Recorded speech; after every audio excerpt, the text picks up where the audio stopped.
Hi everyone, welcome to another session of Sedara Cybersecurity Whiteboard Sessions. My name is Darrick, thanks for joining us. Today we're going to talk a little bit about a cybersecurity maturity concept for SIEM and MDR deployments for organizations that have never been through this before.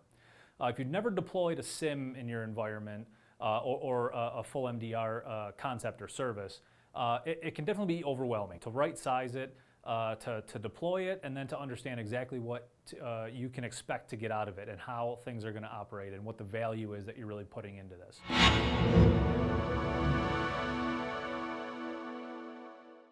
So today we're going to talk about a crawl, walk, run methodology to really kind of ease into this process and make it much easier to get started, get some real tangible value out of a system or service out of the gate, and then how to build on it from there. Today, almost every SIEM system out there usually talks in some sort of volume discussion.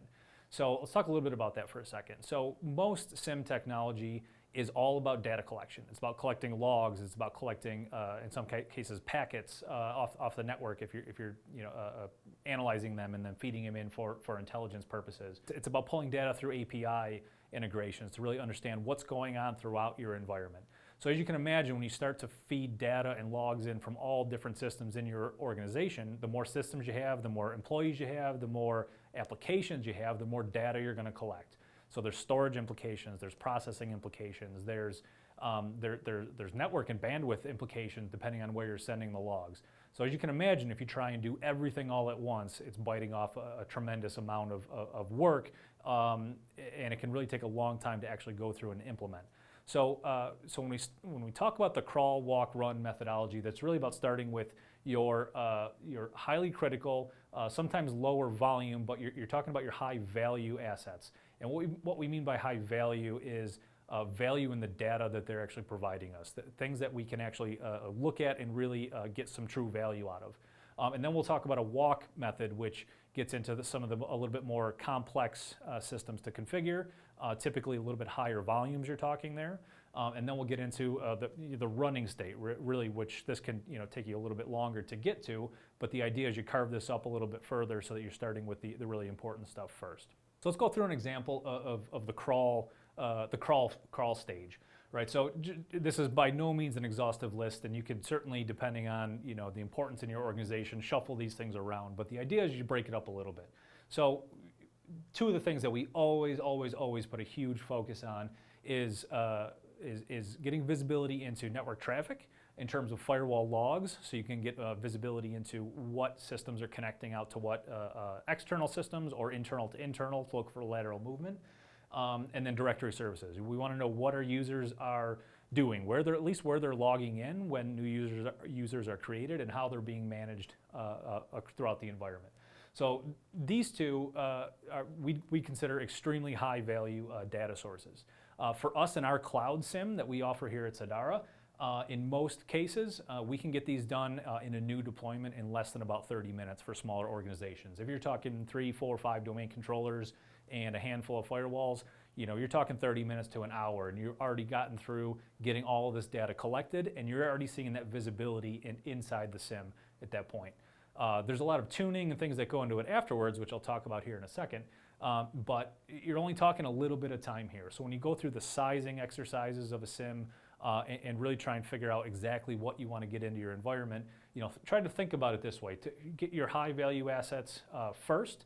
And then we can talk about the use cases that you're going to get out of those, and then you talk about the response capabilities when we talk about SOAR, or automated response capabilities that can come out of the SIEM or through other integrations. In these cases, we're talking about blocking IPs either automatically or programmatically or manually, but through an intentional system. Right? We want to capture logs, feed them into a SIEM with intelligence behind it that are looking for things like beacons out to known bad IP addresses, right? When you think about what you're going to get in a firewall log, it's source and target, port and protocol. Almost everything is encrypted nowadays, and firewalls logs aren't giving you a whole lot of detail into the contents of the packets unless it's a UTM, and then you're getting things like URL actual URL destinations, what websites that they go to. If you're doing spam filters, spam filtering with the UTM device, then you're getting those sorts of logs. So this is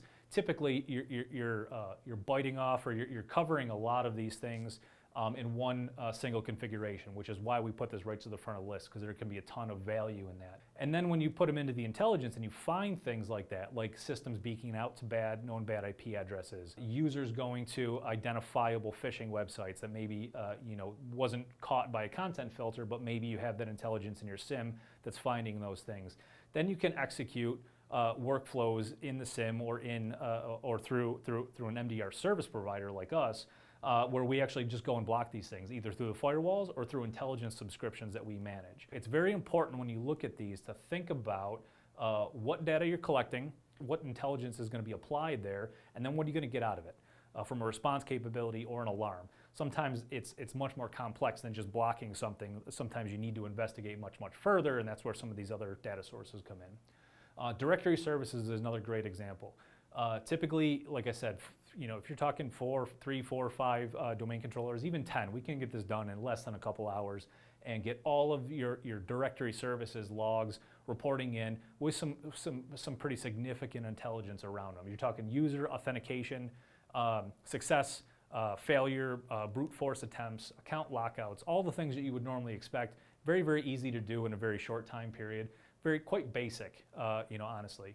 But then you get the account management pieces, right? Users that are created, users that are disabled intentionally, administratively disabled, users that are deleted, right? Those are all very important things from a compliance and a governance standpoint.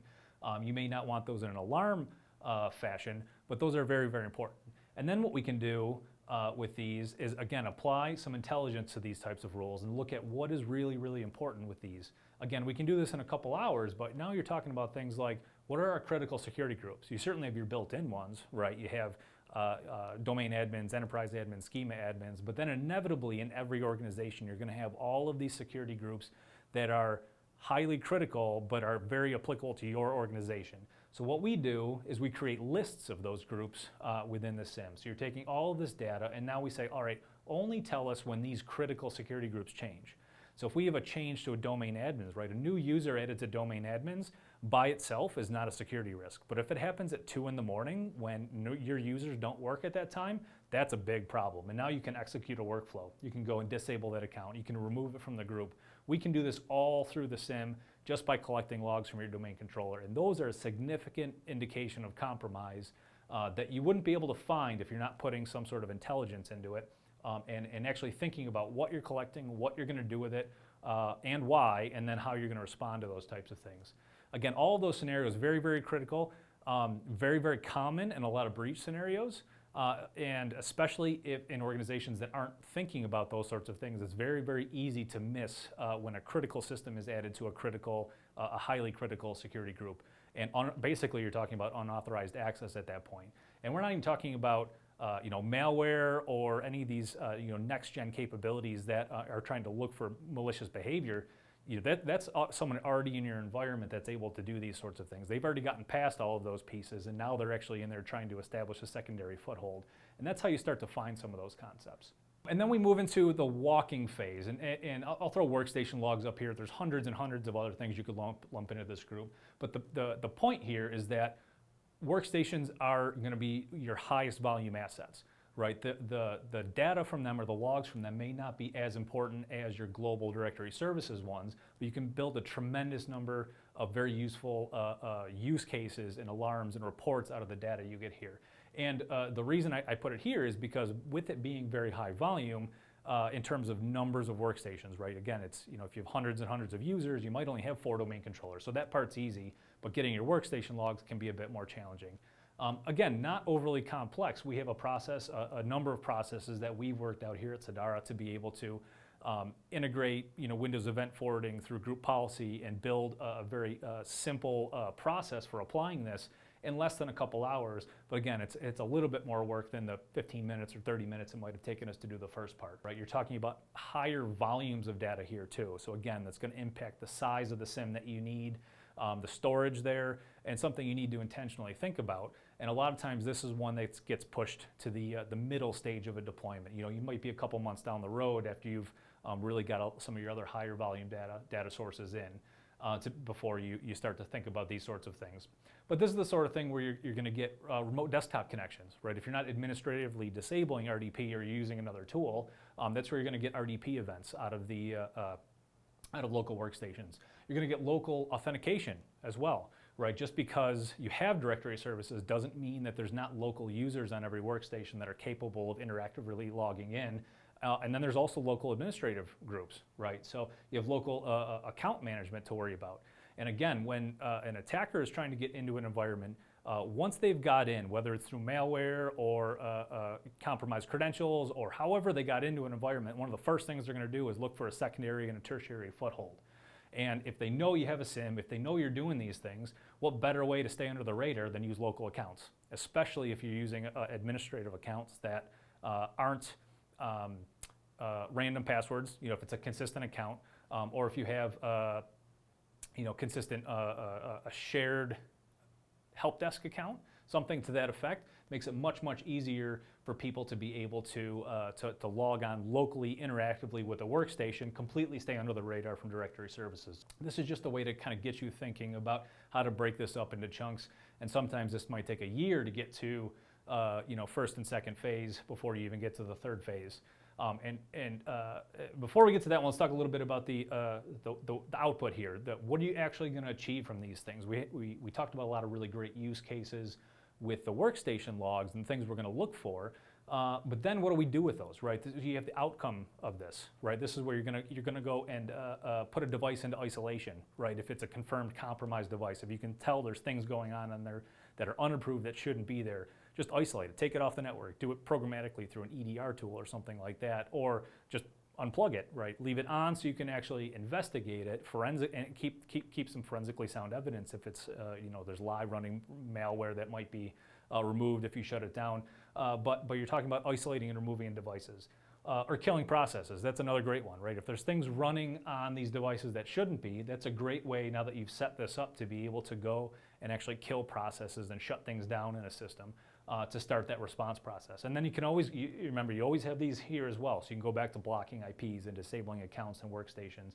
And you can see the progressive maturity as you move your way down. So let's talk a little bit about the running phase, as we call it. Again, these are in no particular order, and you could come up with thousands of other use cases and data sources to lump into these categories and move them around depending on what your organization really needs. But these are typically the ones that may be very high volume, may be very complex or much more time consuming to implement, and the use cases may not be as useful.